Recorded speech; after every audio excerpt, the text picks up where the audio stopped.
중국 증시 출발 동향입니다. 중국 증시 최근에 고점에서 변동성이 확대되고 있습니다. 우선 지난주 금요일 같은 경우에는 이틀 연속의 하락 시세를 기록했는데요. 장중에는 5년 반 만의 최고치인 3,400선 넘어서는 모습을 보여주기도 했습니다.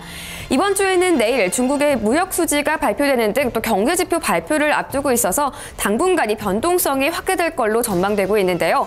오늘 홍콩 증시는 상승세로, 중국 본토 증시는 하락세로 출발하고 있습니다. 그럼 먼저 홍콩 증시부터 출발 동향 자세히 확인합니다. 홍콩의 항생지수는 이번 주에 첫 거래일 0.76% 상승세로 거래를 시작하고 있습니다. 현재 24,102.73포인트 지나가고 있는데요. 오늘 시가보다는 현재 약간 밑도는 수준을 기록하고 있습니다.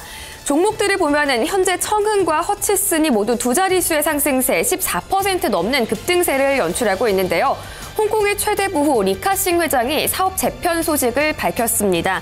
이 부동산 사업을 하고 있는 청쿵과 통신과 항만 사업을 하고 있는 허치슨 완포와 두 가지 기업을 합병한다고 밝혔고요. 이후에는 이 두 기업을 다시 부동산과 비부동산 사업으로 나눈다는 계획을 밝혔습니다. 이런 소식 바탕으로 두 가지 기업 모두 다 급등세 연출하고 있고요. 이 밖에도 평안보험이나 이 센트차이나 같은 종목들이 2% 내외 상승세 기록하고 있습니다. 이어서 홍콩 H지수 살펴보겠습니다. 홍콩과 중국 본토에 동시 상장된 종목들이 들어가 있는 지수인데요. 조금 전 하락 전환했습니다. 상승세로 출발을 했지만 지금은 0.05% 정도 밀리고 있고요.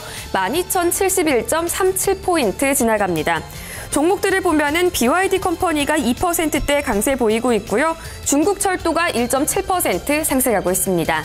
이어서 상하이 증시로 넘어가겠습니다. 중국 본토 증시, 상하이 증시는 오늘 하락세로 출발을 하고 있습니다.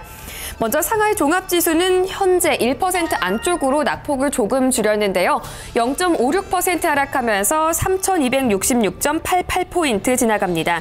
오늘 시가는 3,258.21포인트 기록했습니다. 이어서 상하이 A지수입니다. 상하이 A지수도 현재 이 상하이 종합지수와 비슷한 흐름을 보여주고 있습니다.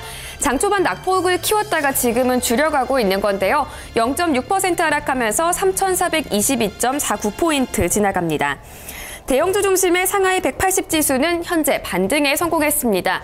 0.03% 정도 아주 소폭의 상승 시세 기록하고 있는데요. 현재 지수는 8,013.21포인트 부근 지나가고 있습니다. 오늘 시가 7,980.52포인트 훌쩍 뛰어넘는 흐름을 보여주고 있습니다. 마지막으로 중형주 중심의 상하이 380지수까지 확인해 보겠습니다.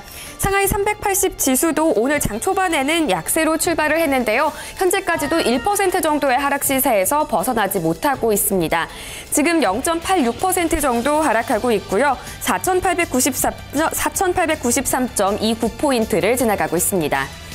이어서 오늘 아침 확인해 볼 만한 주요 아시아 외신까지 점검을 해보겠습니다. 중국의 인민은행이 올해에도 신중한 통화정책을 이어가겠다는 뜻을 밝혔습니다. 그리고 금융개혁에도 한층 속도를 내겠다고 전했는데요. 자세한 소식은 로이터 통신의 보도로 확인하겠습니다. 인민은행은 지난주 금요일 온라인 성명을 통해서 올해 통화정책 방향을 밝혔는데요. 안정적으로 신용을 키워가는 한편 미세 조정을 통해서 꼭 필요할 때에만 신중한 통화정책을 사용하겠다고 설명했습니다. 또한 시장 기반의 이자율을 조성할 수 있도록 개혁에 속도를 내는 한편 자본 개정에 대한 위안화 태환도 확대해 나가기로 했습니다. 또 재무제표상에 나타나지 않는 대출이나 그림자 금융에 대한 감독을 강화하면서 금융 부문의 구조적 리스크를 막기 위한 조치를 취하겠다고 설명했습니다. 지급준비율 인하나 추가 금리 인하 같은 인민은행의 추가적인 통화 완화 정책에 대한 기대감이 커지는 상황에서 원론적인 수준의 내용만을 되풀이한 건데요. 많은 전문가들은 인민은행이 과거의 경험에 비춰서 추가 부양책에 선뜻 나서지 못할 거라고 설명했습니다. 지난 2009년 중국의 경기부양책은 자산 버블을 불러일으킨 바 있는데요. 지금도 기업들의 자금 수요가 약해진 만큼 추가 유동성이 투기성 자금으로 이어질 가능성이 높다는 설명이었습니다. 네, 이어서 다음 소식 확인하겠습니다. 중국 최대 전자상거래 기업 알리바바가 인도 시장에 본격적으로 진출합니다.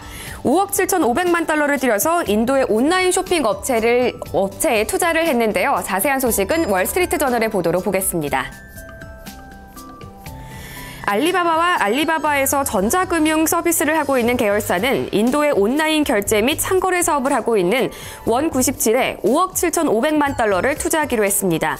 이번 투자를 통해서 알리바바는 원97의 지분 30%를 가지게 됐는데요. 원97의 기업 가치도 20억 달러 이상으로 커질 걸로 전망됐습니다. 투자 자금 대부분은 원97의 자회사 페이텀에 투입될 예정인데요. 기술 발전과 시장 확대 등에 사용될 예정입니다. 페이텀은 인도 시장에서 온라인 및 모바일 결제 시스템과 시장 중개 서비스 등을 하고 있는 업체입니다. 현재 약 15,000명의 판매자와 2,500만 명의 회원이 등록돼 있고 이 중에 2천만 명은 전자지갑 서비스를 사용하고 있습니다. 이번 투자에 따라서 앞으로 페이텀은 알리바바의 결제 서비스를 제공할 수 있게 됐고요. 중국인들도 알리페이를 이용해서 페이텀에서 물건을 사고 팔 수 있게 됩니다. 이번 투자는 인도의 전자상거래 시장에 대한 중국 기업의 첫 번째 투자라는 점에서 의미가 큰데요. 이미 미국의 아마존과 일본의 소프트뱅크 등이 대규모 투자를 하고 있는 인도 시장에서 중국 업체들이 후발주자로 얼마만큼의 영향을 끼칠지 주목되고 있습니다. 중국 관련 주요 외신도 살펴봤는데요. 지금까지 중국 증시 출발 동향이었습니다.